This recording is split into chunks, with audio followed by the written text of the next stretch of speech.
pleased, very pleased. Electrical fault, do not drive, service required. This is gonna be fun in the mountains. EX30, baby. Oh, even some power on rotation, what the heck? Oh no, we've lost all power, why?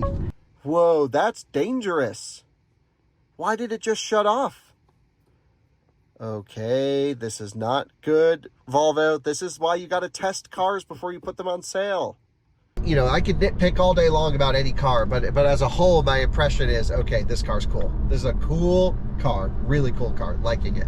Thank you to our sponsors for today's video, StarCharge and Amber. StarCharge is the largest EV charging manufacturer in the world and is also a provider of residential and commercial battery storage and microgrid solutions. This video is also brought to you by Amber. Amber offers a modern extended warranty for your Tesla's battery and more without the burden of long-term contracts or upfront payments. Check out the link in the description below to browse their plan options and get started with a free over-the-air diagnostic check.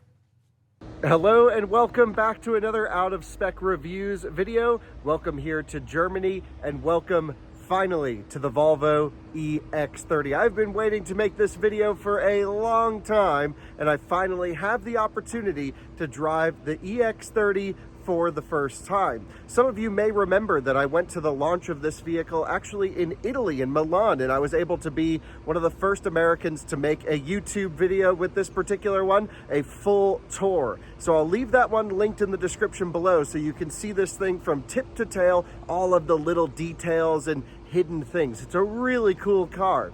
And since then, the vehicle has now had its official first drives. I wasn't able to make those, so now I'm able to drive it again for the first time in Germany. And we're actually gonna go on a trip for the first drive. We're gonna go down to Austria into the mountains so we can review this car in the city, cruising top speed down the Autobahn, look at the driver assistance functions, all of that stuff, and we'll take it up in the mountains. I just want to mention Volvo EX30's kind of had a rocky start. Software bugs, some other things have plagued the car when it went on sale initially, but this one has software 1.4 that I think solves everything. So I'm really going to put as many miles on this one over the next few days that I have it to test it out. And of course, I'll let you know if I experience any bugs in the upcoming videos. But for now, it's time to drive it for the first time.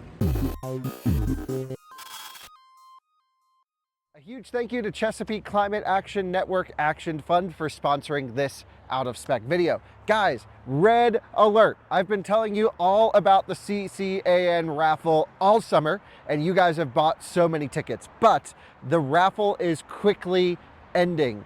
And that means you better get your ticket in right away if you want the opportunity to win any brand new Tesla, including a Cybertruck or any brand new Rivian. That's prize number one. Prize number two, second place, wins a Hyundai Ioniq 5. First time they're ever doing it. But you guys have, of course, taken note and have purchased so many tickets that you really, if you want to get in on this, have to get your ticket soon. The chances have never been better to win an electric car. There's only 7,000 tickets available and most of them have been sold. So make sure that you head to evraffle.org to secure your spot, a $200 ticket to enter for your chance to win one of two incredible prizes. In the past, we've had viewers win these vehicles and I'd love for another out of spec viewer to win this time again. So again, head to evraffle.org to secure the spot, get your ticket, and a huge thank you to Chesapeake Climate Action Network Action Fund for sponsoring this video.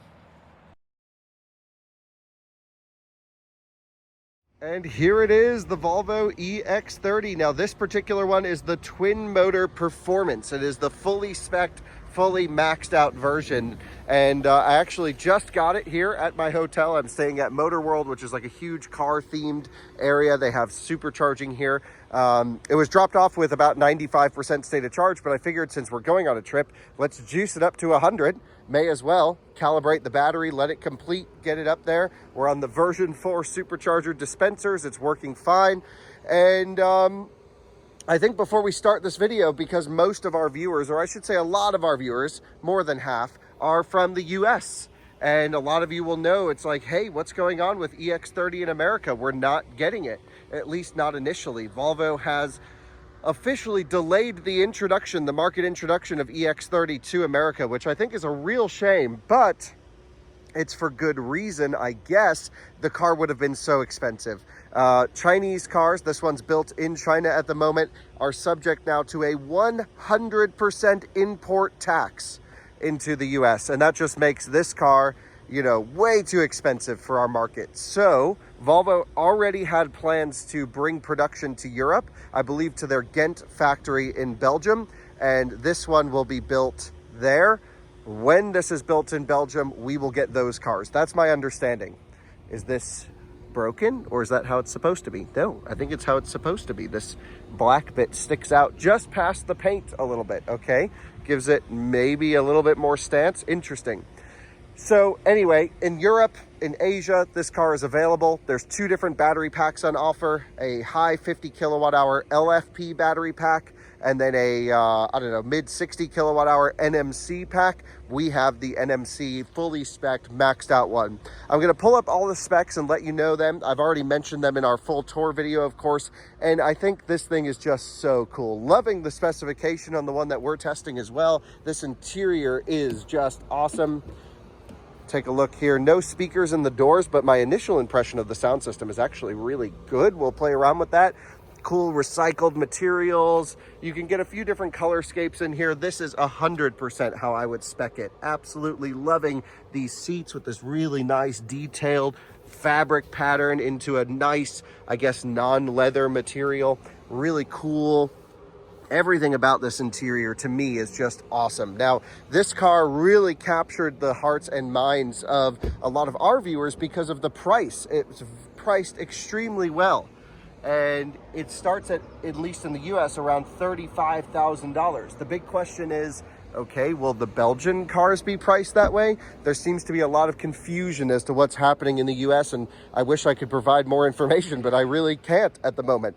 The car looks good. It's quite compact, but there's a lot of room inside.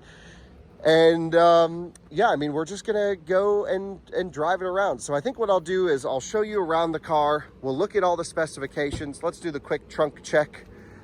And then, you know, we'll do a front seat review, back seat review. I want to go through all the software, set up the settings. We've got some safety stuff here, nice underfloor storage. Okay, what's in here? Is this our charging cable? Nope. Tire with some emergency vests as required by German road law. We'll close this back up. Yeah, so we'll set all the software up, get it all dialed. Wow, loving the lighting details. They don't flash in person, but to me, this car is just, it's small, it's got a great personality, it's not pretentious in any way, but it feels pretty high quality. I mean, everything feels cool. Now, this is built on a similar platform to like the Smart #1 and some other things. So while we're completing to 100%, let's go through everything. By the way, I don't see where it says how many kilowatts we're pulling in. What the heck? Why doesn't it say how fast we're charging? Okay, have to see if it's in here somewhere. I've just double checked my notes to make sure that I had all the battery specs and everything correct for you. So we have the 69 kilowatt hour gross battery in this one, 64 usable, pretty big buffer. Volvo recommends 90% charging for daily use rather than 80%, which is common for most automakers. And then they give you a little bit less buffer. Okay, so we have the big battery. And you can get the big battery with either rear-wheel drive or all-wheel drive. Rear-wheel drive is 200 kilowatt power output, 268 horsepower, 270. And then we have the dual motor, the Performance, which is 315 kilowatts, just over 400 horsepower, which seems like a lot in a small car.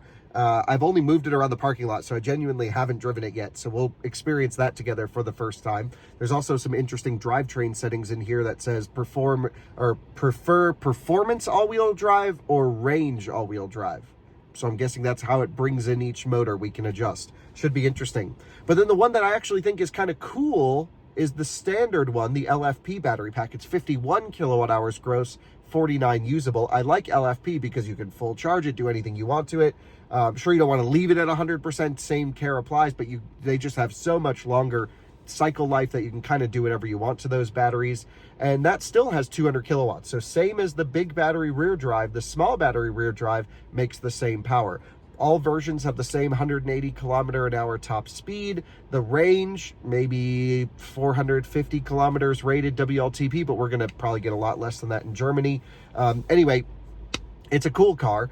and let's go set it up, and then we'll go drive it. But I'm already, just in my first few minutes of getting it, really liking it. I mean, to me, this is just the perfect vibe, premium small car, light and airy interior, great glass roof. I understand this one's not 35. This is probably $55,000 equivalent US, something like that. This is a fully spec'd one.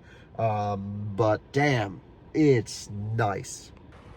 So let's get the EX30 set up for our drive today. We have a Type 2 charging cable in this little front trunk. Seems like kind of the perfect size. This is some service component.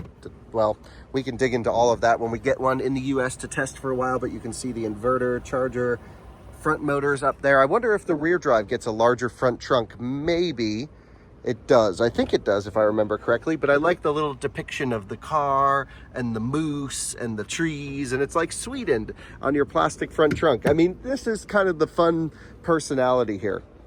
So we'll close that up. Great styling. Noticing we are on the Efficient Grip tires by Goodyear, and they are the Efficient Grip Performance SUV, and it's a 245/45/19. So that's not, and that's a pretty normal tire size, I would say. Is it square stance? Yes, so 245s in the back as well. So that means that you can actually rotate your tires on this one. So that's probably a benefit to a lot of people.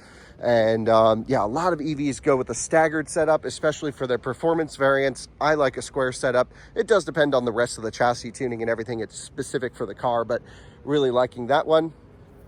Okay, this one, the VIN starts with a Y. I thought Chinese cars started with an L, but Y, I guess, could be as well. My Polestar that I own was built in China and starts with an L in the VIN. So I have the driver position set up to my seating position. Wow, look at how tight this gets, but totally designed well.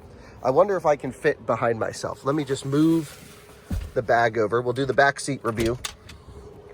And you know, obviously this is not an EX90 or a future EX60, but can I fit? The answer is yes, but it's tight. I mean, the seat is really squishy, so I can actually move my knees completely straight. I wouldn't want to sit there though.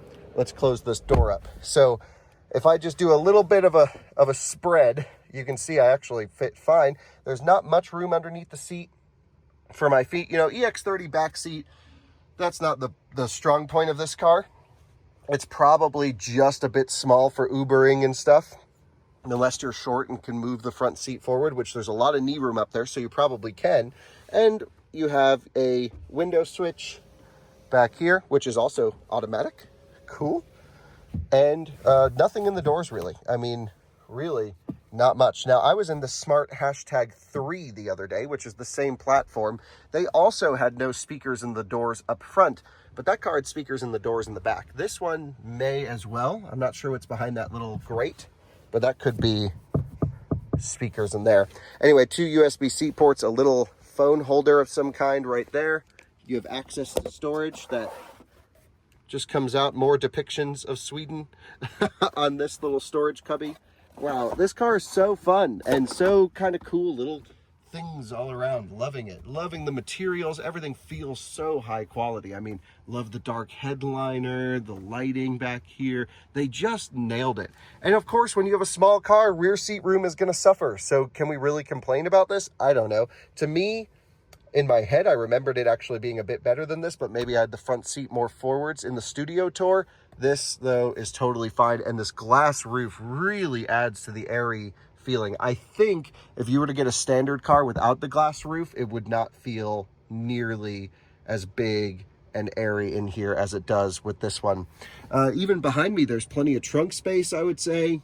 So maybe they could have even sacrificed some more, but I'm a big dude, so you know, the back seat's not really for me. If you have kids, they're going to be totally fine back here. I'm actually pretty impressed. Super huge door pockets as well. So the back seat review, great. The only thing I'm noticing is no real cup holders. This is quite a big glass though. And I'm curious if this seat folds in any way whatsoever. Don't think so. I'm sure it does actually, but no, they're attached here. So these two are attached. There's no center armrest then. Nothing to put your elbow on, okay? That, we'll say, is a little bit of a bummer. Let's throw the glass up there. Dang, I love this car. Why do I like it so much? It's just cool. You can see you have a little card reader for your key card. What's interesting is Volvo didn't set me up with the app, unfortunately. I'll do that when I get it in the US, but I have this key, which there's no button on the key. It's just purely a fob. And this is where you can run like a loop through it so you can attach it to something. There's no physical button on this one. And so all you really do is you walk up, you can lock it by hitting this. You can unlock it just by putting your hand in the back. Works pretty well. It's also proximity based, so I can just walk away and walk back. I believe with my cell phone or even with the key being proximity is really nice. So you can see the front doors very similar as well. Huge door pockets, which is great. All the materials feeling nice. And then you have this interesting adjustment, which is for your seat. So you can rotate it like this to adjust your backrest. You can go up and down to adjust the seat height, and you can go forward and back, but you can't adjust the front seat height separate, is my understanding. Maybe you can. As I'm looking here, I hit this button and you get basic adjustments and tilt adjustments. Huh? Okay. Oh yeah, you can. Now the front's coming up and down. Oh, really cool. And it says lumbar adjustments, but oh yeah, you got lumbar as well. Man, Volvo really packaged a lot in here. Cool front and rear window washer. You have a very similar activation to Tesla method for drive and reverse. You have your driver assistance functionality here. This is a customizable button. In Europe, I recommend putting this one to canceling the speed limit chime, which is required. So every time you go 1 kilometer over the speed limit, bing, bing, bing, you can just hit that. That'll turn it off. You can see speed limit warnings off. Voice and some other things as well. So this is pretty cool. We are going to take a look at the route planning because this is what we're going to do today. We're basically going to go down to Innsbruck, but what I really want to see is a long distance route plan. So let's see. Let's look up Lisbon. This is the one I always do when I'm in here because it's such a cool place and it's pretty far away. So Lisbon from here, it's a long drive. Let's start. Let's see if it will add all the charging stops. Lisbon low emission zone en route. Yep, so it got that. But did it do the route planning? No. Why did it not do route planning? Okay, route options. Maybe we need to... No? Huh, I thought this would do route planning built in with Google. Are you kidding me? Really? It knows the superchargers. You can tell it just to look for high power charging stations as well. It knows the status of them. So it has that data in there. So when I put in the Nürburgring, it knows how to charge to get there. And for me, that's kind of all I need to get to. But still, I would say it's got to do Lisbon. So let's try that again. Maybe I hit start too soon. So we will go here to Lisbon, Portugal. Okay. Loading route. So here, finding charging stops. I think if you hit start too soon, it won't add the charging stops. You got to let it find the chargers and then hit start. Yeah, there we go. Now it's got all the charging stops done. Great. Charging suggested 10%. Oh, no way. You can do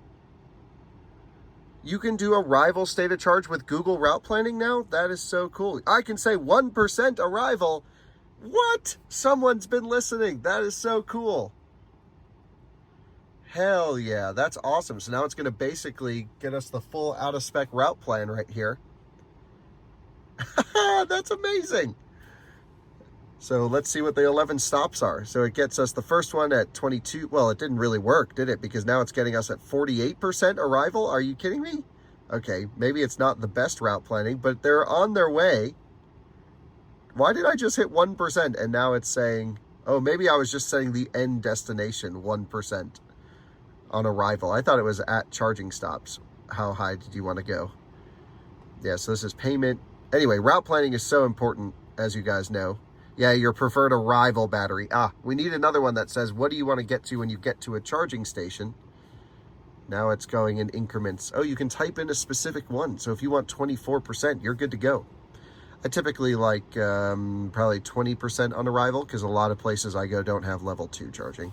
So we'll do that, and then it can plan. Okay, one more toggle needed, which is your state of charge on arrival at chargers, because that 30-40% arrival thing, that is not the move. Okay, what else do we have? We have charging up here, but it's not telling us how fast we're charging. I know we're top charging, but we're just, it's an open supercharger. There's plenty of open spaces. We're not blocking anyone. And we're just exploring the car. May as well keep it charging. ABC. We've got headlight controls, automatic. Rear fog, don't need it. We've got, let's see, wiper settings, high, medium, and low. Mirror settings, I've already adjusted. Glove box, very nice. We have our ambient lighting, so we can choose off, and we can choose forest bath, archipelago, what? Midsummer, Nordic twilight. I think we'll go with the Nordic twilight, or the Northern light is pretty cool as well.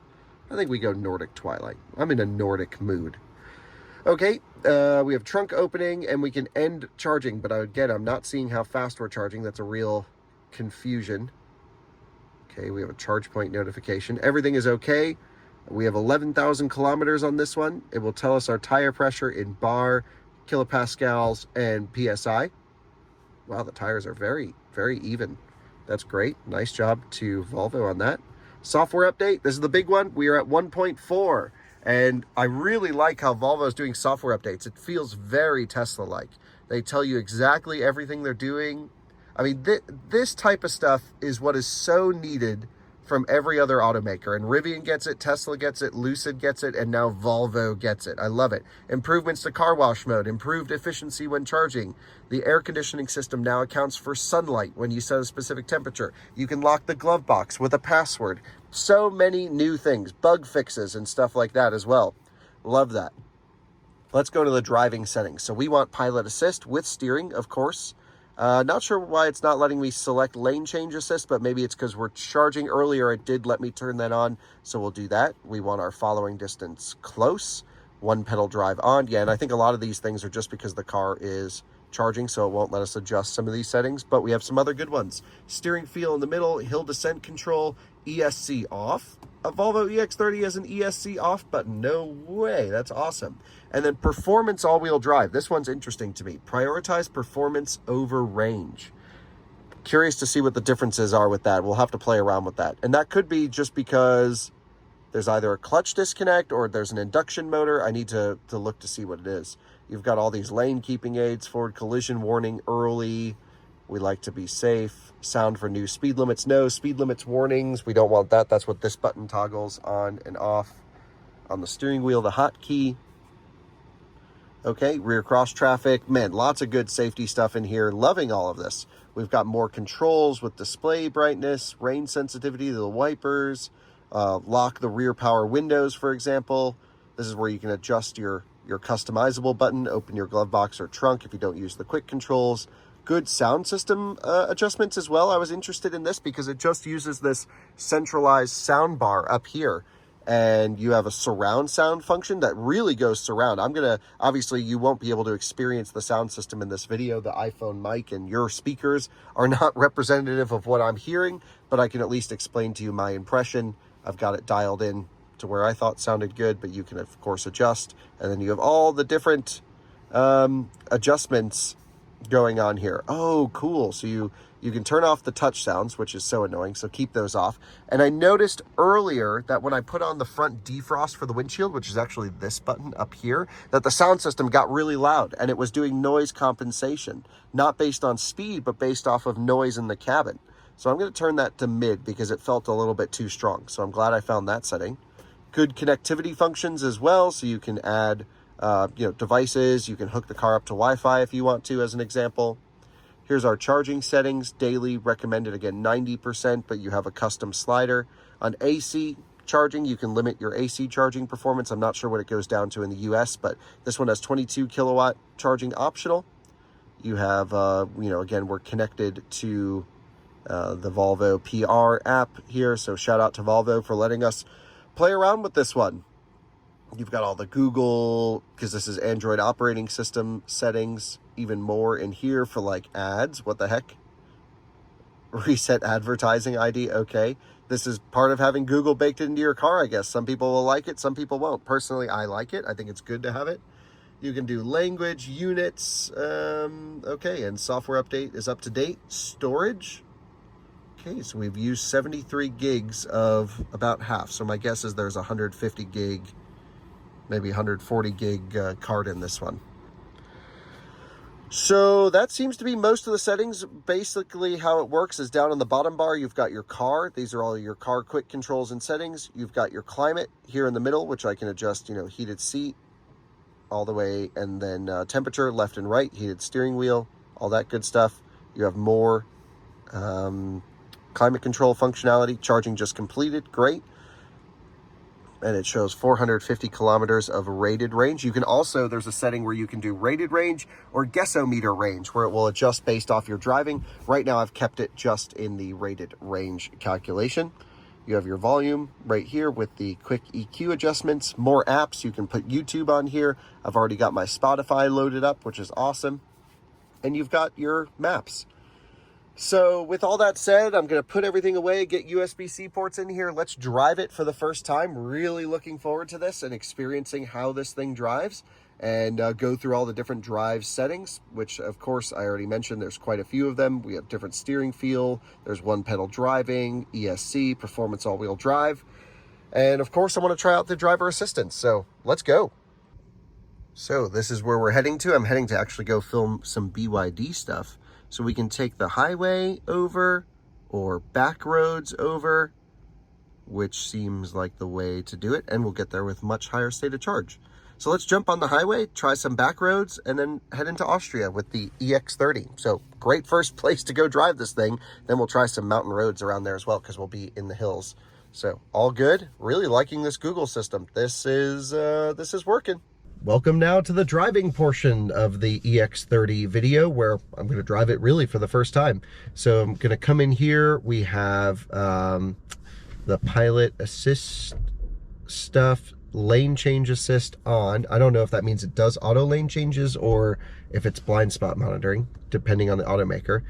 We're going to keep performance all-wheel drive off. This is just normal settings. So, okay, let's go. I'm in auto hold, and I can hit the accelerator pedal. Driving the EX30. I have the steering feel in normal, which feels great.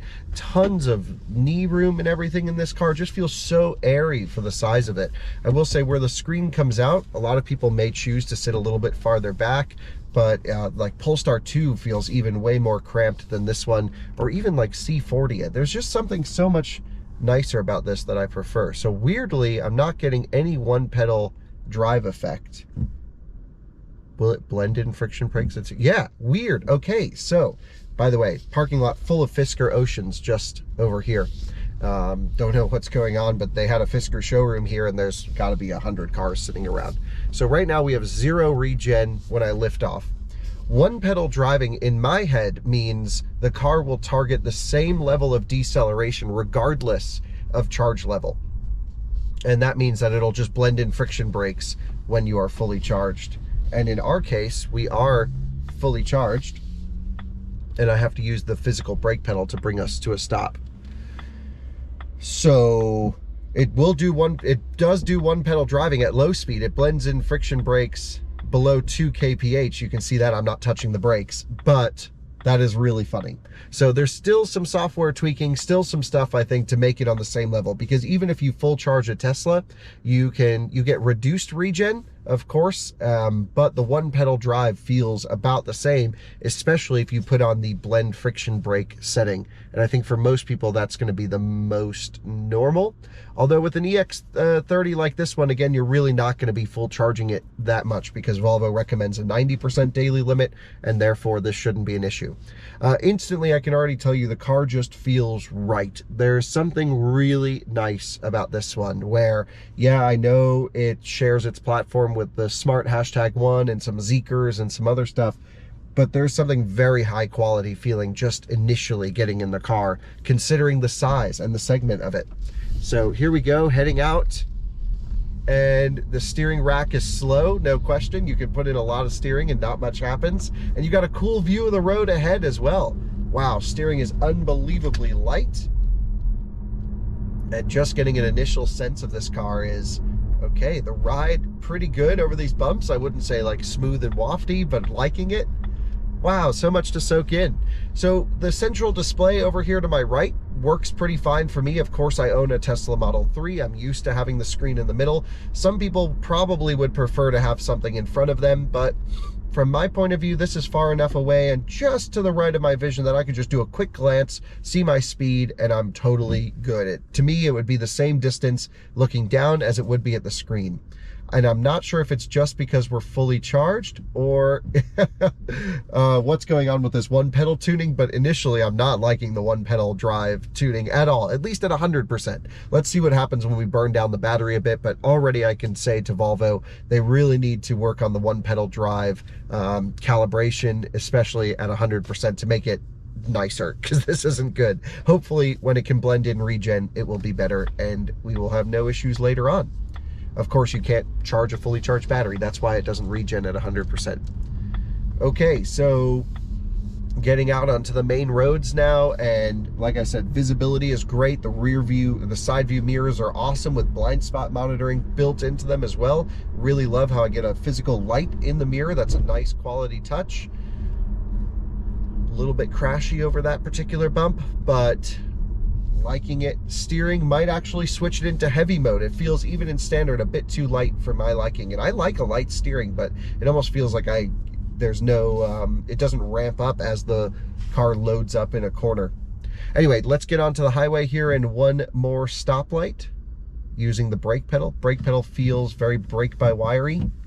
Feels like there's no connection to the physical brakes. That's pretty normal these days. We have windshield wiper controls.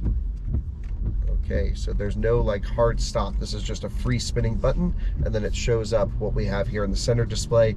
I've set them to automatic. I'd love to try a little bit of acceleration, so let's slow down.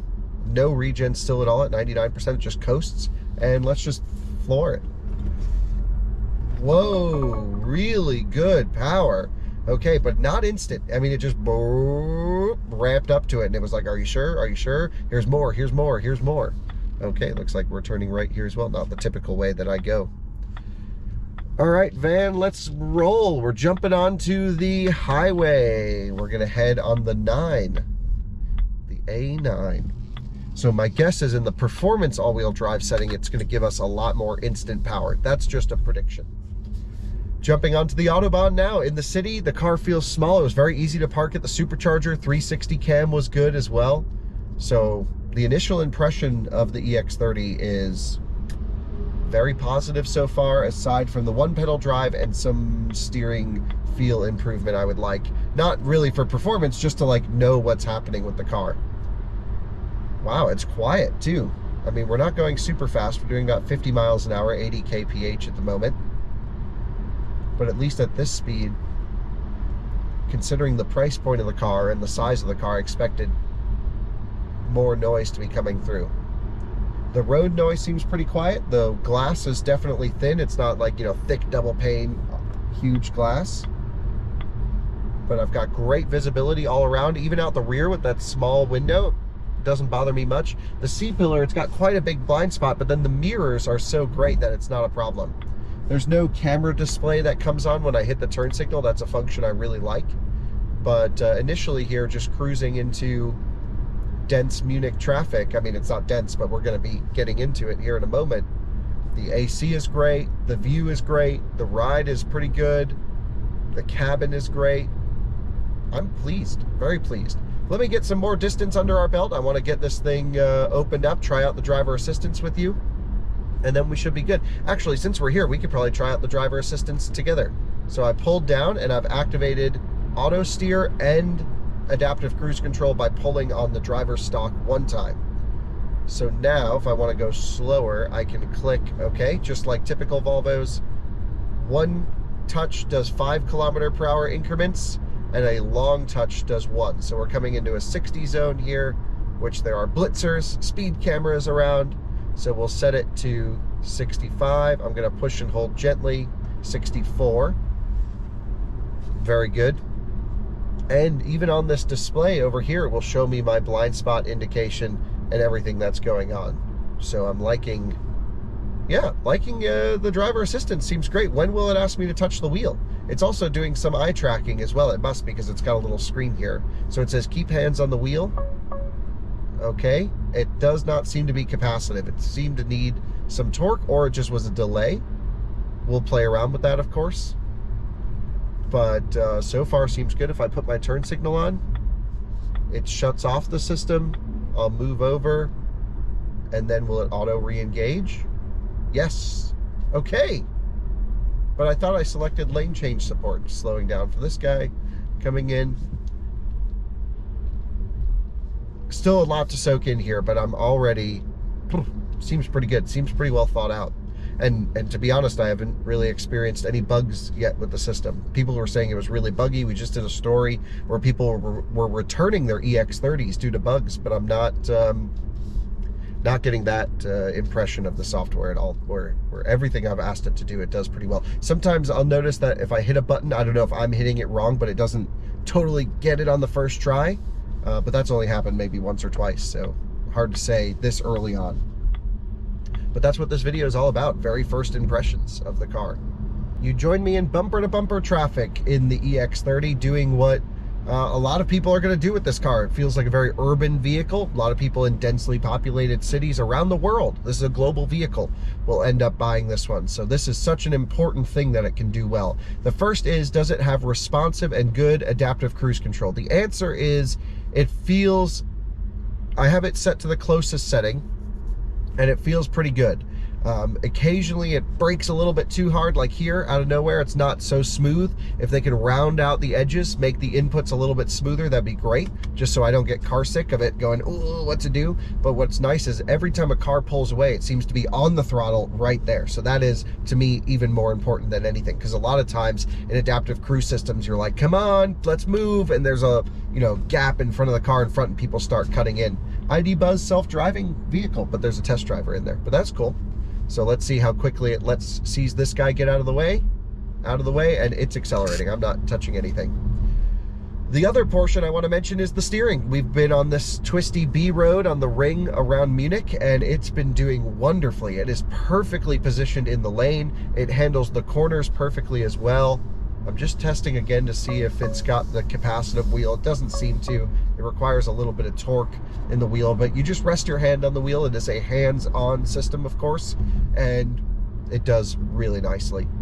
So the driver assistance function for around the city, I'm loving this. This is great. It's everything you would need. You just need the car to stay in the lane and a good distance to the car in front. Although the steering just did something weird there. Did you see that? It just went whoop. So again, I think it feels like early software could use maybe a couple refinements here and there, the impression early on, but it's doing the city stuff so nicely. I love the size of the car. I can't say that enough. Small cars are great. Certainly, look, that's coming from me. I daily drive a Rivian and a Cybertruck, like I get it, but small cars, whenever I get in them, I'm just like, you know what? This is what smart people drive, not dumb people like me. Small, efficient, good-looking, premium crossovers. This is what the market, this is what everyone should be driving. And especially for the money, I think the single motor LFP is fine for most people. Do you really need 400 horsepower? Me, yes, but most people, no. So as we're cruising down the road, let's get out to more higher speed, but you can see the active steering even here in a pinched area with the truck doing perfectly. It's doing all the steering and the adaptive cruise. Interestingly, it just went to 67, even though I have it set to 65. So it seems to have a hard time maintaining perfect speed, which is unusual because other electric cars usually just hold you there regardless of terrain. So this has some hysteresis or some rubber band feeling in regards to the speed that you've set it at. So yeah, in traffic, the traffic review of the EX30 is, this is a comfortable car. I'm going to crank up the tunes, enjoy it, sit in traffic for a bit, and I'll let you know how it goes when we get out onto the open Autobahn. Join me merging onto the Autobahn now. So it's 100 between 6 and 22, so we can go 100 kph. So let's pop in the left lane as we make our way over. One thing I'm kind of curious about is how do you cancel? Yeah, you just push in the same direction to cancel your turn signal, but if I go, same in the other direction, I guess. So turn signals work just like normal BMW turn signals. Okay, let's set the cruise. How do I do it? Because I'm going 103, 102, so I want to set the cruise. There we go. Hit the plus button and it will go to your speed. Is it doing an automatic lane change? No.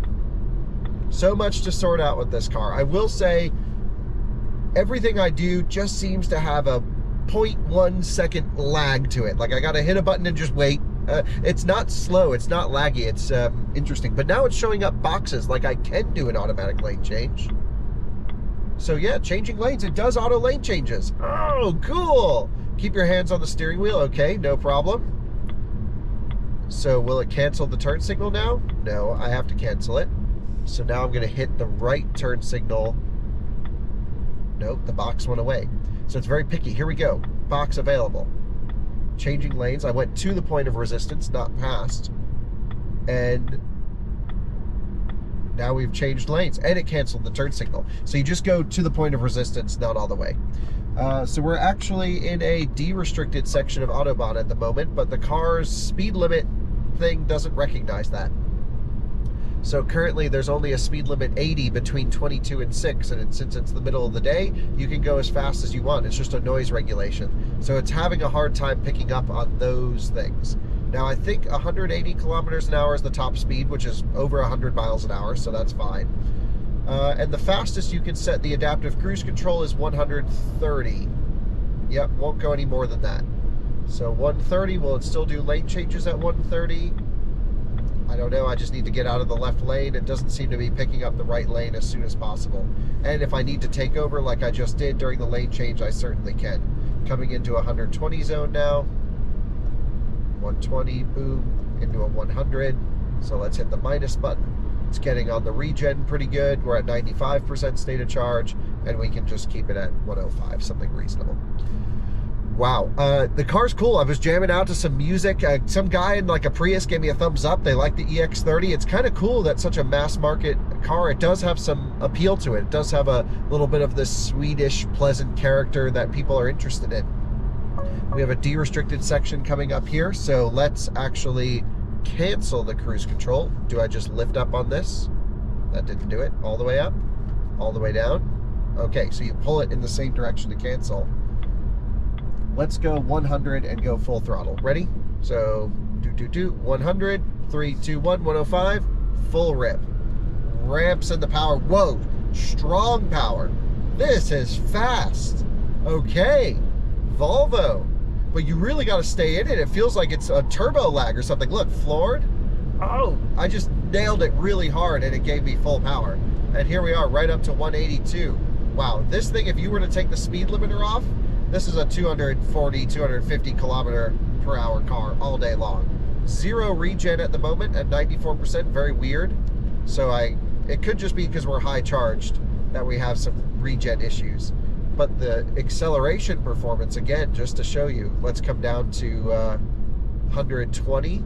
We'll do 120 to 180. Ready? 3, 2, 1, full throttle. Instant performance when you smack down the pedal. 150, 60, 70, 80, boom, right there. Getting on the brakes. Brakes feel pretty good. Car feels slightly unstable. Not necessarily unstable, but it's just, you know, it's a big squishy SUV, so you feel it moving around a little bit. And certainly, you know, like there's just so much slop in the whole car. But we'll see how that translates to when we get into the mountains. I think what's more important for me is this needs to be a comfortable daily driver, not a performance machine. A lot of people want the good straight line acceleration just to like show their friends, do the EV thing, be like, whoa, look at how fast my fast hot hatch Volvo is. And it really is fast. That's not a joke. Way more performance than I was expecting.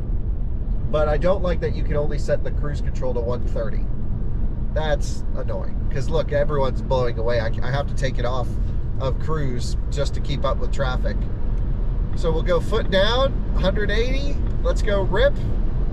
Car's pretty quiet at this speed. Yeah, you hear a bit of wind noise. 185 indicated right there. Man, this car is no joke in terms of speed. I'd love to try the spicy Zeekr one, which is the same platform but with everything turned up to 11. That would be cool. Hopefully they do like a EX30 Polestar engineered or something spicy. Remove the top speed limit, give us big brakes, and this could be a really fun car. When we get in the mountains, we'll try the performance all-wheel drive, but for now, I'm late for a meeting, so I do have to push. We'll do an efficiency run later on and try that out, but for now, we have to go hard throttle, hard speed, when available, when able, coming into a speed zone, of course, and then we'll be able to, get a sense of efficiency. I'll also do a range test on this one, so we should get a sense of how it does. See, I feel like I'm hitting the minus button, but you really need your finger placement to be. Maybe that's it. Maybe I'm just hitting near the button and not on the button on this little D-pad. Anyway, I could nitpick all day long about any car, but as a whole, my impression is, okay, this car's cool. This is a cool car, really cool car, liking it. Just a little bit south of Munich, you get these unbelievable mountains. It is so gorgeous here. Well, viewers, I have figured out what was going on with the whole accelerator pedal response and just some weird behavior I've noticed. The performance all-wheel drive, I had an inkling, was an indication that the car had dual permanent magnet motors with a clutch disconnect. And that's exactly what's happening here. The front motor will disconnect and it will run single motor when you're not in the performance setting. So that means when you're cruising like we are right now, and if I just floor the throttle for the first time, it has to then give the rear motor everything it can, rev match the front motor, connect the clutch, and then give you the power. And that's why the second and third throttle applications before felt even faster. So like here, floor it, and like, whoa, ramps in the power. And that is just because the front motor, by the way, the car doesn't, it says it's 80 kilometers per hour road, it's de-restricted, so speed limits are wrong. It's completely de-restricted road. Anyway, so then what you can do is, if you don't want the clutch disconnect function, by the way, the disconnect is really smooth, 0 NVH, really nicely tuned. We'll play around with that more later on. I can turn on then performance all-wheel drive. It changes the pedal map a bit. It actually reduces off-throttle regen, weirdly. You would want more regen in performance mode. There's no setting to that. And then the brake pedal will blend in even more regen, and the throttle pedal is now completely instant, and the car feels really fast. So I would actually probably end up driving this car with performance mode on most of the time, just for these quick passing maneuvers. Wow, it gets up to speed like crazy. It's awesome. And then you have no delay. You're not putting any stress on the clutch disconnect system. And if you need absolute range test or doing a long trip or something, then you can take off the performance setting and it will do the automatic clutch disconnect and reconnect on the front axle. I think that's probably the right way of doing it.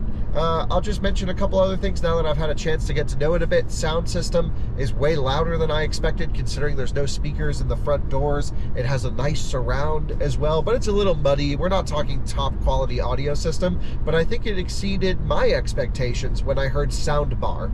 This is not a soundbar experience. It's a full vehicle experience. It gets pretty loud. It's a little muddy, especially with the bass, very bass, muddy would be the correct term. You don't get a big punch. It doesn't rattle the car or shake in your chest, but it does feel like it's trying to get the low end frequencies out, and it muddies the audio quality. But I can adjust the EQ a bit more and pull up the treble and stuff like that. I'm not a great sound system reviewer, but even for me, if I bought the car and I like good sound systems, I'd be okay with this sound system already. So that is awesome.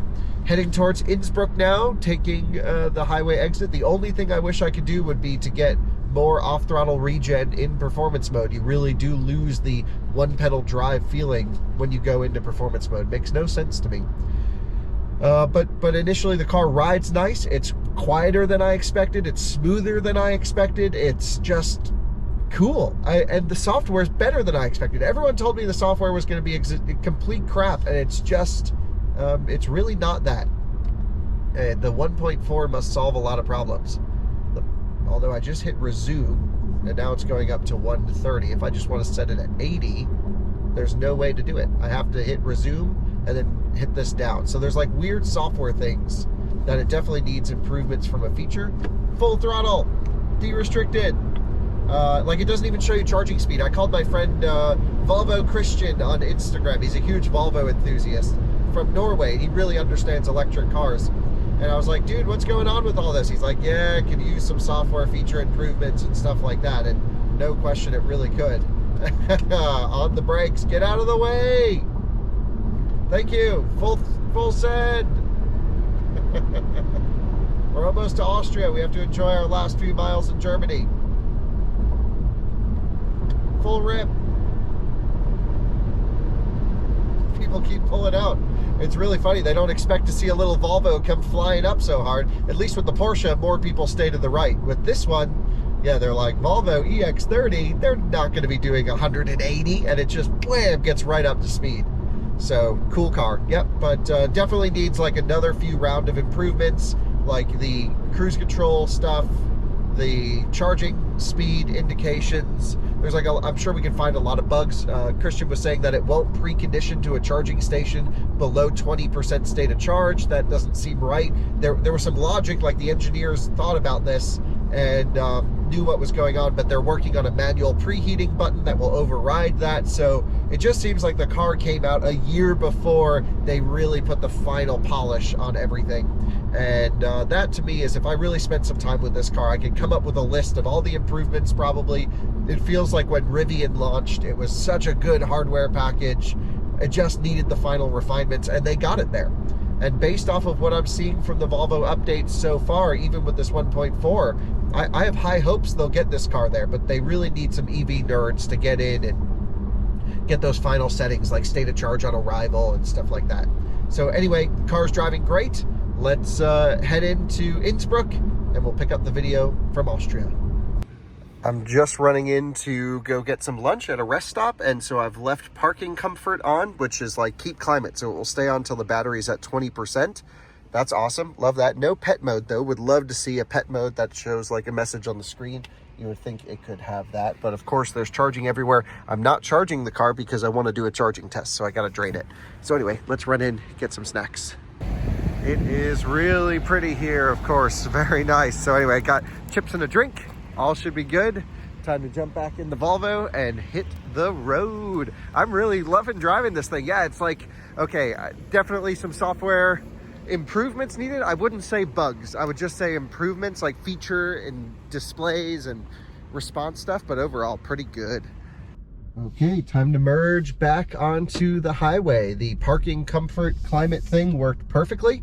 No issues, and this is weirdly one of the few cars I prefer not to have in super light steering, because even in the firm setting it's very light. It's also just a slow steering rack. I don't personally like the flat top and bottom wheel. I mean, I kind of just, you know, prefer a round steering wheel. I'm not sure why we need to reinvent the wheel, pun intended. So let's see, I've got the car in non-performance all-wheel drive mode just to get a sense of how it performs. We've got some nice on-ramp action that we can get into here. So let's just floor it. Whoa, whoa! It takes a second for the clutch to really connect, and it's very rear drive. Okay, that's awesome. That felt really good. This is going to be fun in the mountains. And we're just about to pass into Austria. It's absolutely gorgeous here coming into Austria from Germany, especially, you know, in this direction as we head towards Innsbruck. This is great. So welcome to Austria. We're officially in a different country. That's cool. We have arrived now in the Innsbruck area, and of course I'm at lower state of charge, 56%. We really pushed it here, but yeah, things are good. The regen is good now, so the one pedal drive feels normal. So I think they just need to really work on the tuning at 100% state of charge. That was probably not the best first impression of the car to fully charge it. That's on me though. And if I come to car status and trip information, it will tell us our trip. We did 209 watt-hour per kilometer, and I was ripping it. So that's actually better than I was expecting to see 200, and I was really at 180 a lot of the way. So obviously that's not so efficient. This thing can do better than 200 watt-hour per kilometer, but I gotta say that's not so bad. So it really does not have strong one pedal driving or strong regen even at 56%, but at least it's something. The throttle pedal itself just needs to be retuned and recalibrated. The dead point between regen and acceleration is really hard to find, and it's a bottom hinged pedal, but it's almost like there's not enough weight on it. With a Porsche pedal, you really got to push it, and that leads to perfect granular control of acceleration. Here, the pedal's a little bit easy to push, and it's not incredibly responsive, so it's kind of hard to dial in exactly what you're looking for in terms of power. So yeah, I think that can all be mostly fixed through software, just making it giving it actually a little bit of lag or delay in a sense. I probably shouldn't use those words. Some smoothing would be nice, and Tesla does smoothing but really quick response, so you have to find that balance. And still, in an electric car, no one can match Tesla's pedal tuning, and this certainly is far away from that. So Volvo has some work to do on the pedal calibration and pedal tuning. But just driving it around nicely here in town, it's beautiful here in Austria, absolutely gorgeous. I'm almost at the BYD dealership. I'm going to go drive all of those cars and spend a few hours with them, and then we'll be back in the EX30, and I have some friends in the area as well, probably go see them, and then we'll pick up this review later on. But wow, it's a really interesting first impression. It's like in certain areas so good, design, materials, the way the car makes you feel, and then certainly the focus on drivetrain perfection and steering perfection and software perfection. This kind of seems a little bit forgotten. So my first impression of seeing it in the studio was like, wow, if they put this much effort in the design, it's got to be amazing on the driving. And I'm not getting that impression right away. Anyway, we're here. Let's see if we can find some BYDs. Welcome to some twisty roads now. We're behind the world's slowest driver, but I will go for a pass. I don't know what they're doing, aside from holding all of us up. The guy behind me is even beeping at them to get going. So it's EU, so I think it's a rental car. Anyway, we'll get in a pass, but what I want to do is go steering feel firm, performance all-wheel drive, and ESC off. So all the good stuff. And now we just need to find a place to pass, which it looks like we might have one right here. And we'll deploy the 400 horsepower or so. Here we go, full send. Whoa, great passing power. Amazing. And of course the performance mode reduces regen, and it keeps the front motor locked up. So now we're permanent all-wheel drive, which is awesome. As I hit the brake pedal, it blends in more and more regen, and I can feel a little bit of that blend point to friction braking. We just have a little bit of a overlook restaurant up here in the mountains of Austria. Absolutely gorgeous. Wow, gotta come here to eat one day. This is absolutely gorgeous. Crazy.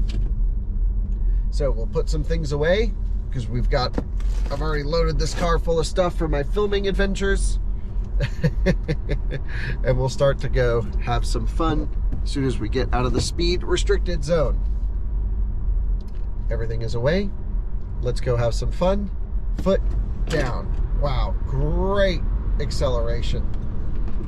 Brake pedal feels good actually. Back to full power. Wow, the powertrain is stout.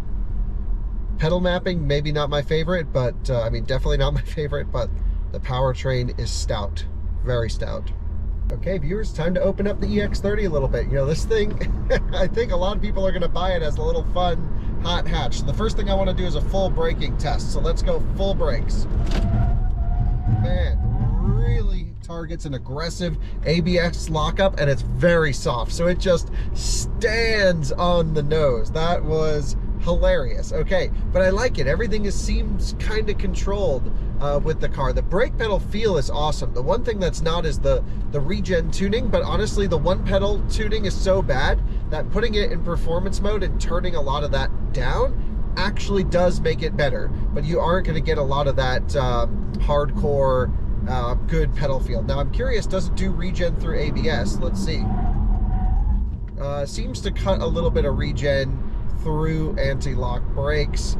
I was going a little bit too slow there. I'm just going to try one more time. Not that I'm trying to heat up the braking system, but nope, cuts regen as soon as you get ABS. So not possible to have that there, unfortunately. that would be cool, but I don't think it's that needed of a use case. I'm just thinking this car is really going to be used a lot in snow and ice and in situations where you'll have quite a bit of wheel lockup, and it would have been nice to retain some regen, but again, such a minor use case that it's not so common. There's just certain sections of this road that I'm going to be taking it easy on. Of course, when other people are around, when it's safe to do so, we'll open it up and have some fun. In terms of straight line performance, let's just come to a stop and do a quick launch, shall we? No one's around, nice and empty. So 3, 2, 1.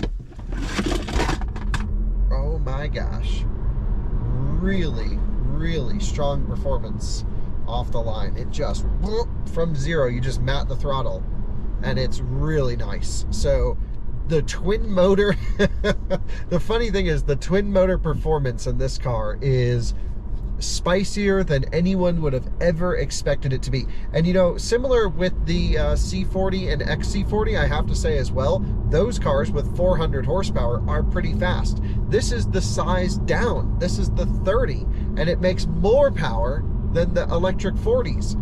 So just think about that in terms of product placement, this new platform, this Geely platform, really, I think something interesting.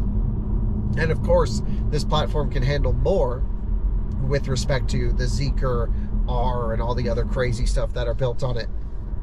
So I am pretty impressed with the powertrain. The motors are quiet. The front connect and disconnect strategy is not my favorite, but when you leave it so it'll automatically disconnect and reconnect, it leaves the front motor disconnected all the time, even down to a stop. And then when you accelerate hard from a stop, it'll spin the rear tires before it engages the front motor. So I think even in snow, wintertime, or slippery conditions, I would recommend, yeah, I mean, this thing absolutely rips. I would recommend keeping it in this performance setting to keep it in sort of permanent four-wheel drive, if you will. In terms of the handling, it's quite soft, but it's predictable. The steering is my main issue with the car. I actually like the thin wheel. I think that's good, but there's no difference between turning when you're at the limit of grip or approaching, or just turning on a normal road. The weight is identical everywhere, so you don't really feel it load up in the corners, and it means that you have no sense of what's happening on the front end, is my impression, and it doesn't give me really much confidence. So nice thing is, it's an electric car. You have to listen to the tires. As you hear the tires start to squeal, then you go, okay, I'm approaching the limit of traction around this corner. So you just have to do a lot of auditory listening here. And I have the steering feeling heavy, which means it's actually you know, kind of a nice weighting for performance driving. Normally I'm a light steering kind of guy, but what's weird is in light steering, it's almost so light that you overturn the wheel. It's like too easy to turn. You're like, whoa. So at least the heavy gives it some sort of resistance that you can, you know, push up against as you go into a corner. But again, I realize this car isn't really about performance, but certainly we have a lot of viewers in this channel that are going to be looking at Ioniq 5 and this car and others as a one car solution, one car that can do it all. I just threw Ioniq 5 out there because another cool, nice handling SUV, quite a bit bigger than this car though. And it's important to know that your car can handle well, and this can handle well. Certainly, I would have so much fun with this on a back road if I owned one. I actually have a reservation for one, so I'm on the list for this one, but it's not coming to the US anymore, is what I'm feeling. So with that said, I don't think there's much more to talk about from a performance setting, but my initial impression is great power, great braking feel, or at least pedal modulation when you're into the brakes, not when you're into regen. There's someone coming straight for us. Will they move over, or are they going to head on us? I'm going to have to hit the brakes, and they are full throttle. At least they made the pass. Nice. That is a benefit of having an electric car, is getting out of the oncoming and getting out of the way. So if I find a really good road, I'll pick up with you guys there, but if not, we're going to hit the highway and check the efficiency on the way back into Munich. Welcome to actually a great road. It's a little bit wet, but that's kind of perfect for us figuring out the powertrain stuff. Let's have some fun. Oh boy. This thing is soft, no question. And I'm not even going to use the word composed, but it's not out of sorts. This is an awesome road, and you can hammer. Okay, the tires are that it's on. We have to check the tires because it's got a lot of traction, even on this slippery surface. Full power through here. full send, getting in under braking. The brakes feel awesome. So all of my main issues when driving quickly, as long as you turn off ESP and all the other stuff, totally good. Holy smokes. On the brakes, it's recognizing we can't quite make it back on the charge now that I'm driving like this, so it's suggesting charging stations. That's awesome. Let's keep it pinned through here. Get it through on the brakes. Wow, you can go so fast in this car. It does a little bit of ESP cut when you really get on it. Holy smokes. We just found ourselves like a new rally car. You just got to get some O-leans for this thing. EX30 Performance Pack, that's what we need. This is a really, really quick car. A little bit better steering feel and definitely some different suspension. And you have yourself a spicy meatball. Holy smokes. Make a quick U-turn. This is a great road too. I just want to see if we brake boost it, if it'll launch pretty hard. Oh my gosh. That rips when you brake boost it. A little delay, but that's okay. It just goes into some sort of launch mode. Holy smokes. Look how quickly you can absolutely come through here. Okay. Whoever did the EX30, these guys are hilarious. They made like the perfect city runaround car, and then something that can really get down a back road nicely. Pretty understeery at the limit, but that's kind of okay. Safe, Volvo. You don't want it to be sliding around, but you lean it on that rear axle.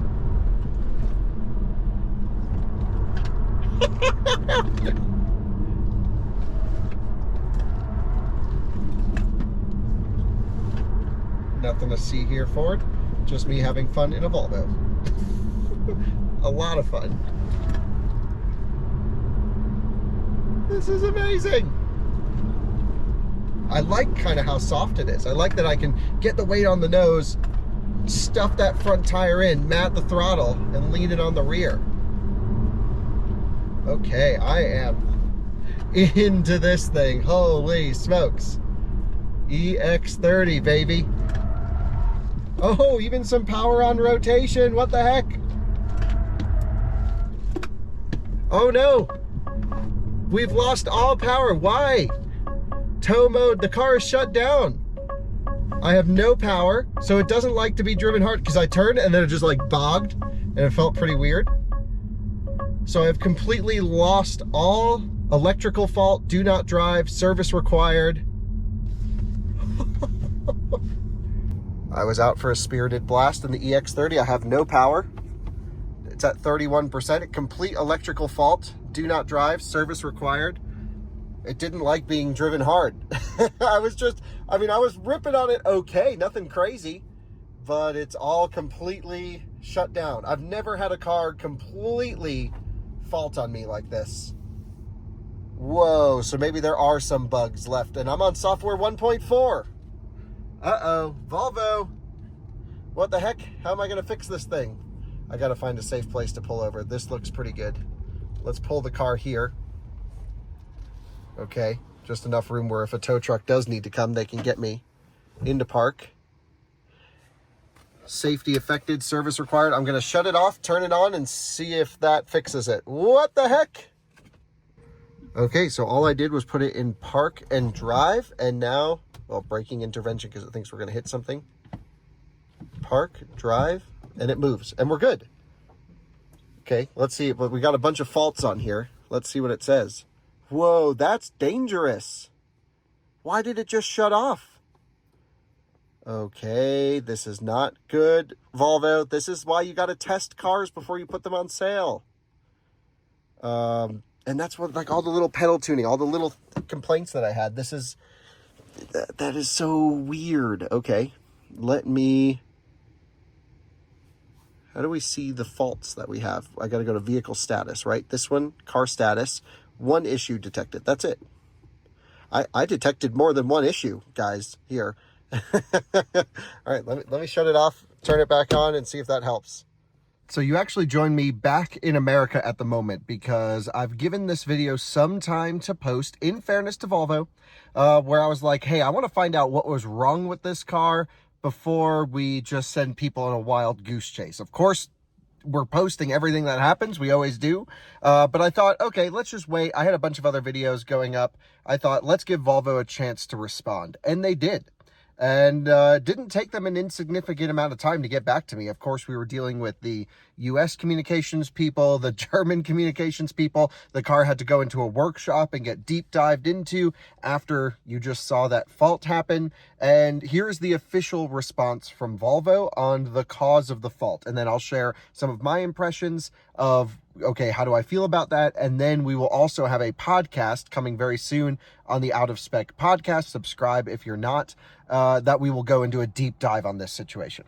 But this is what Volvo said word for word. And forgive me for looking down. I'm just reading it off of my iPad here.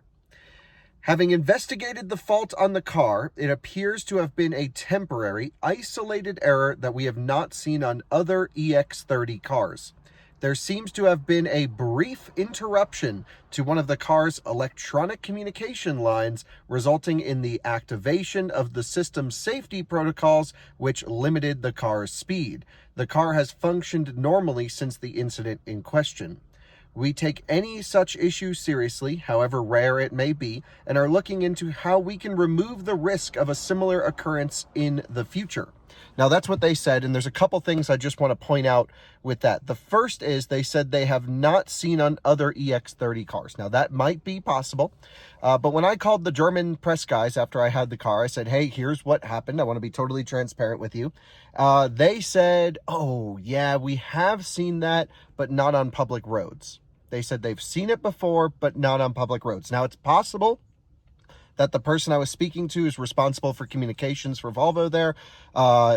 Didn't, there was a little bit of a language barrier. Maybe he didn't know exactly what I was talking about. But that is what they at least told me. And that is alarming. And the fact that here in this statement, they're saying there has not been seen on other EX30 cars leads me to believe maybe there's another issue causing stalling. Not sure.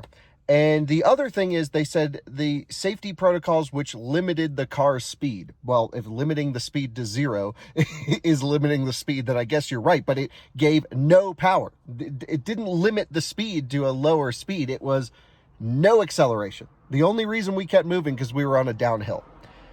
So look, I'm not here to really point fingers and to make a huge deal out of this, other than to say you cannot sell a car, in my personal opinion, you cannot sell a car that has the risk of stalling in a repeatable scenario like this. Now, it's very possible, this was a press car and, something happened to it and something weird like this, may never happen again.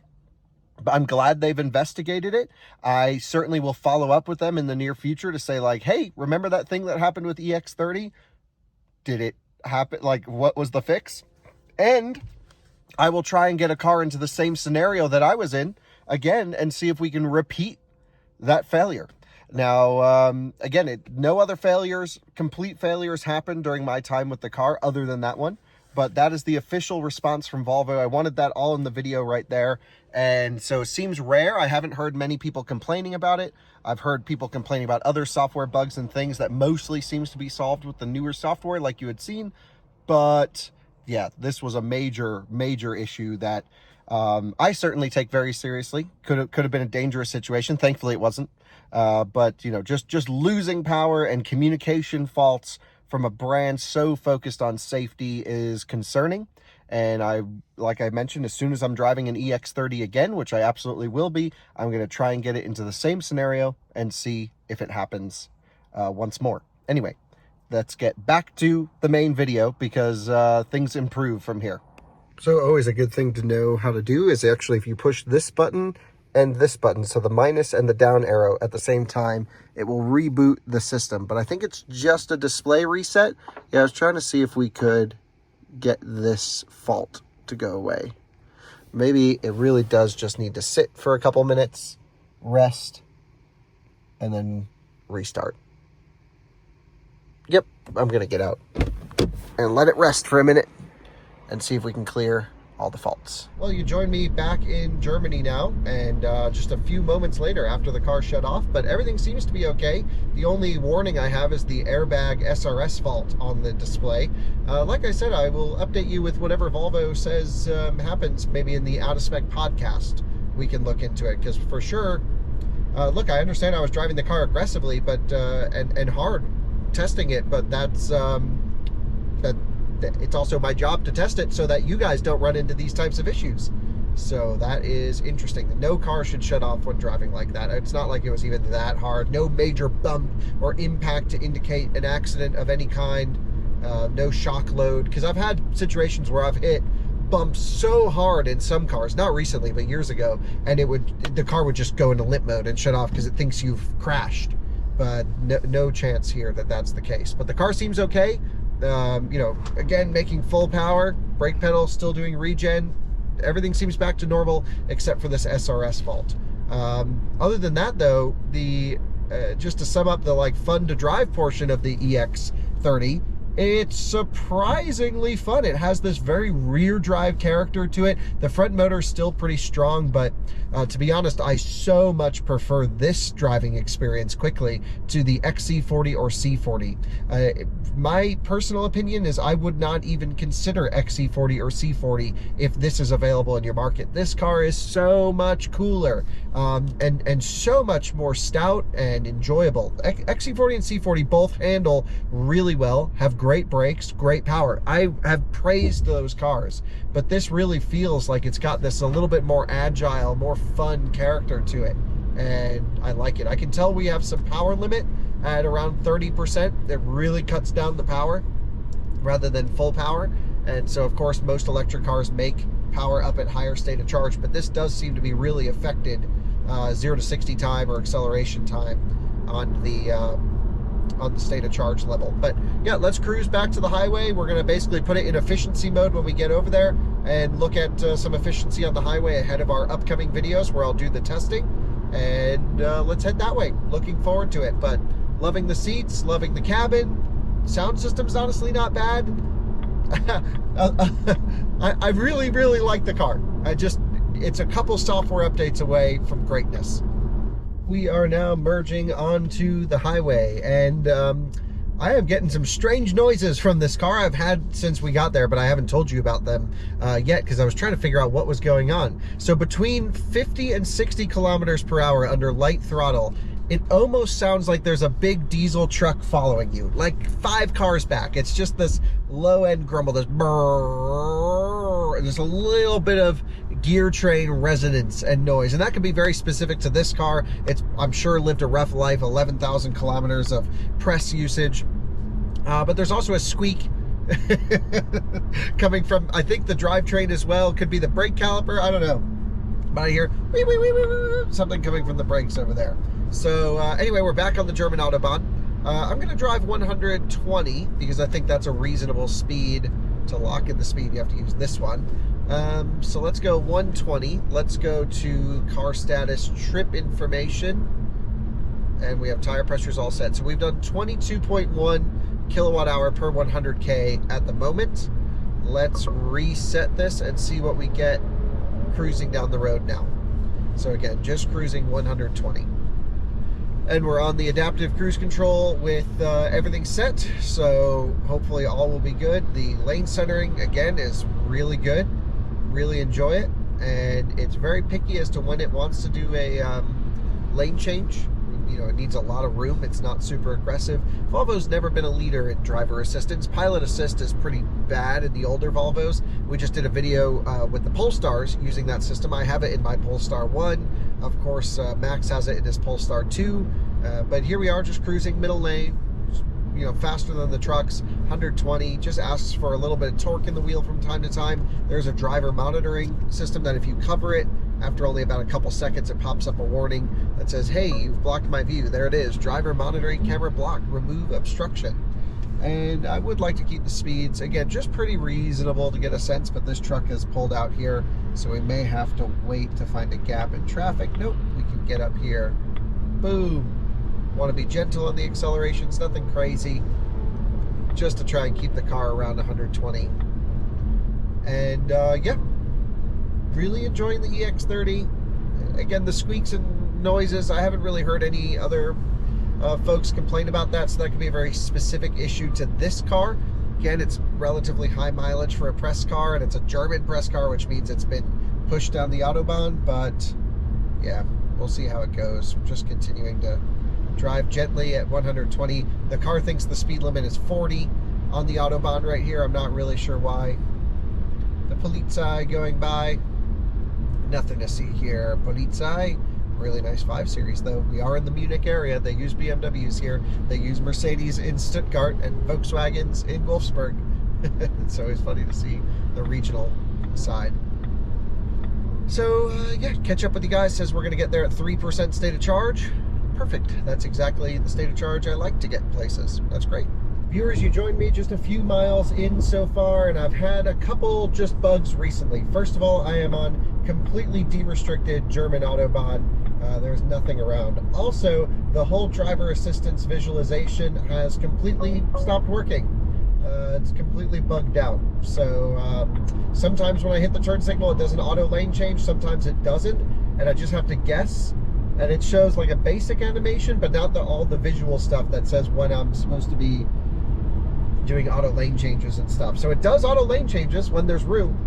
I can demonstrate it to you. There's also no speed limit here, but the car thinks it's 120. So it really has a tough time reading the digital signs in this country, which makes no sense. I mean, Tesla also had some trouble, although they recently updated that. But Volkswagen vehicles, like the whole group, the BMW stuff, read signs perfectly. You and I have driven many different vehicles in this country together that have no issues recognizing it. So here, is it going to do an automatic lane change? It was going to do a pass thing. Let's let it reset. Left turn signal. Nope, not doing an auto lane change. Yeah, sometimes it does, sometimes it doesn't. And with the visualization gone, it's impossible to know. Let's look at the efficiency. I've been, again, cruising right around 120, maybe just a little bit under. There was a couple cars I got stuck behind. People are moving this evening, which is awesome. So if I come over here to trip info, yeah, 176 watt hour per kilometer, or 17.6 kilowatt hours per 100K. Seems about right. I mean, it's not a huge, big sample set, but just one direction, just a sense of very easily at 120 kilometers an hour to do under 200 watt hour per kilometer, as you would expect with a car of this size. My guess is most people on the highway will be in the 150-ish region, 150 to 170, cruising nicely. The conditions are pretty good right now. And I saw a e-tron GT sending it go by. The Ioniq 5 going over here, of course, was going gentle, but he was coming up hard and slowing for traffic. And just love Germany. Love when people rip. So cool that you can really go as fast as you want. Anyway, we're at 12% state of charge. We have another 17 minutes to go. We now have an up to 4% arrival at Motor World, back to where we started this whole experiment.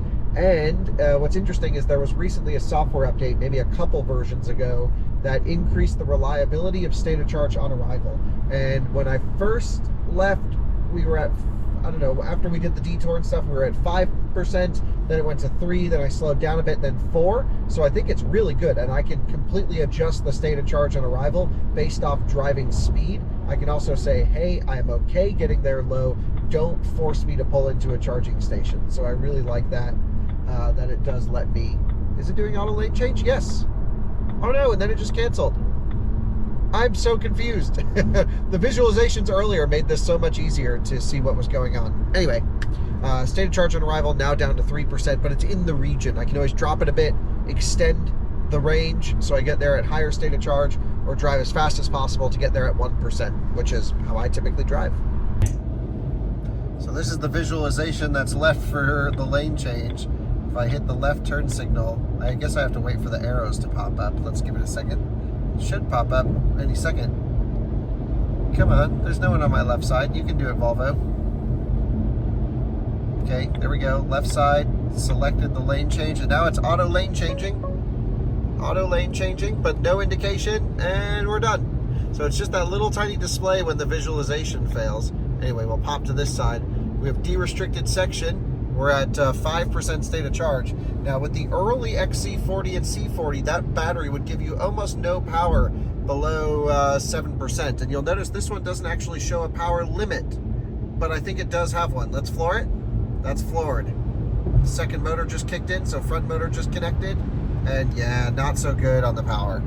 Okay, so when I say not so good, I mean not as much as full, but not nearly as bad as the early Volvos were. I think the new battery's better below 7%, but yeah, it was almost unusable below 7% in the early XC40 and C40 and Polestar 2, and now, again, 5% full throttle.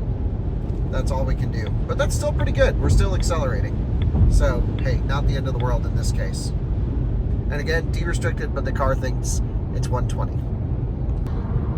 You can see even here at 2%, no problem maintaining highway speed. If I floor it, it still has actually power to pick up speed as well. And we're just coming into a 120 zone, so we'll slow it down to there. But yeah, very impressive power at low state of charge considering where Volvo came from originally. So glad to see this is no longer an issue here. But we have a 1% on arrival because I was driving quickly. Like I said, just always, if you got energy in the battery, just use it. So we used it.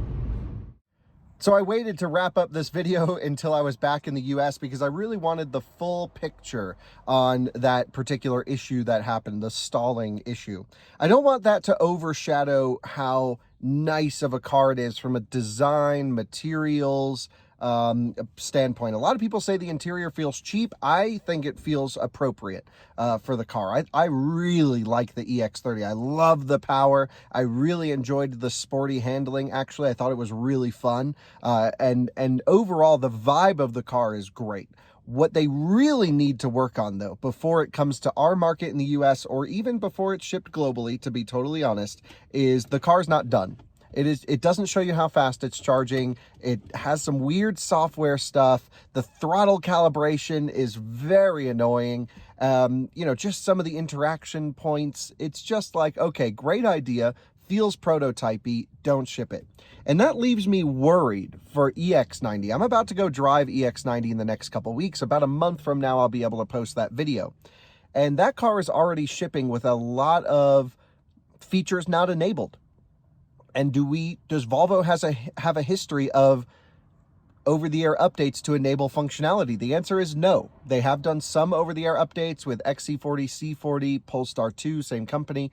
But the fact that these cars are coming delayed and are not finished feels very un-Volvo, feels very Geely to me. And I really was hoping Volvo would just have such a sorted product on these, especially for two of the most important cars in their brand lineup. Now, I'm not saying anything about EX90 yet because I haven't experienced that car other than just getting up close with it and filming a tour for you guys. And I really enjoyed it. I thought it was great. I think it's going to be awesome. I've recently tested Polestar 3 that I really loved, which is similar to EX90. So that leaves me a high bar for EX90. I'm hoping it can be as good as Polestar 3 was. Polestar 3 was amazing, and we're actually seeing them charge at over 250 kilowatts on version 3 chargers in Europe, so that's working. That's cool. And then, you know, back to the EX30 topic, it's like, okay, this car is not coming to the US with the China-built ones. They will build them in Belgium. They have, you know, 6 months, a year, whatever it is for them to start production there, maybe more. I don't know the timeline. And they have to work on their final calibration for our market.